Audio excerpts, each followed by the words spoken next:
peruntukan tambahan belanja mengurus dan peruntukan pembangunan bagi setiap kementerian-kementerian baru dan juga yang telah dibesarkan ini berbanding dengan yang telah diluluskan sebelum ini pada tahun 2020, dan apakah ia juga akan menyebabkan fiskal ataupun defisit kita itu meningkat hasil daripada pertambahan yang banyak ini. Terima kasih, dan saya harap data yang diberi adalah data yang tepat dan tidak di-exaggerate. Terima kasih. Terima kasih Yang Berhormat. Silakan Yang Berhormat Menteri. Terima kasih Yang Berhormat Gebang Pasu. Itu ada dua soalan. Mungkin saya boleh jawab soalan yang kedua dulu. Untuk maklumat Yang Berhormat, berdasarkan kepada penyusunan semula fungsi kementerian yang diumumkan oleh Yang Berhormat Perdana Menteri, terdapat 3 kementerian baru yang diwujudkan. Kementerian Perpaduan Negara, Kementerian Alam Sekitar dan Air, dan juga Kementerian Pendidikan Tinggi.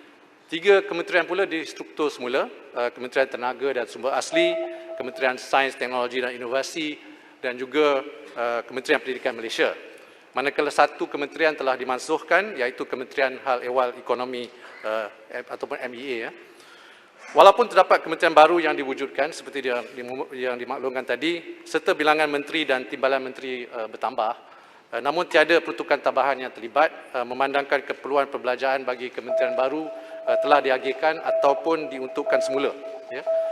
Bagi pertambahan jawatan menteri dan juga jawatan timbalan menteri, terutamanya di Jabatan Perdana Menteri, perbelanjaan yang terlibat akan menggunakan peruntukan semasa kementerian terlebih dahulu, dan selebihnya insya-Allah daripada penjimatan.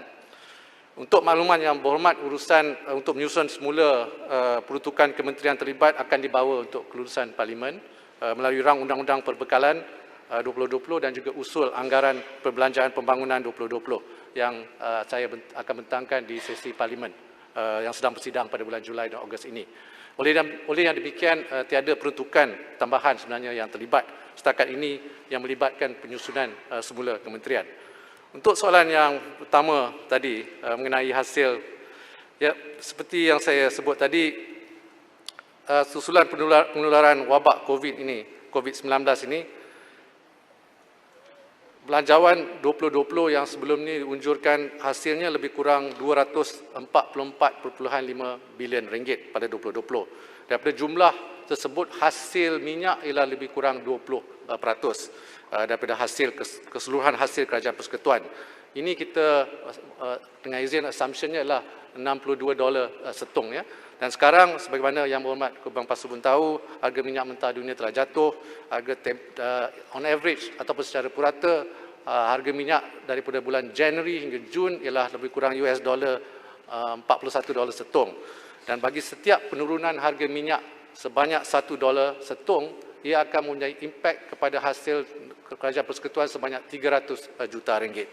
Oleh itu, defisit kerajaan persekutuan 2020 akan naik. Ya, yang saya jawab sebelum ini pun, unjurannya ialah lebih kurang 5.8 hingga 6% defisit fiskal.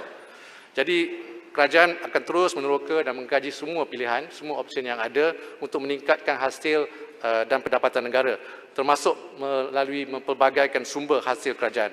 Tetapi keutamaan dan fokus kerajaan adalah pada masa ini ialah untuk membuat rakyat, untuk melindungi rakyat kita, dan perniagaan kita disokong agar ekonomi kita dapat dikukuhkan dan juga dipulihkan.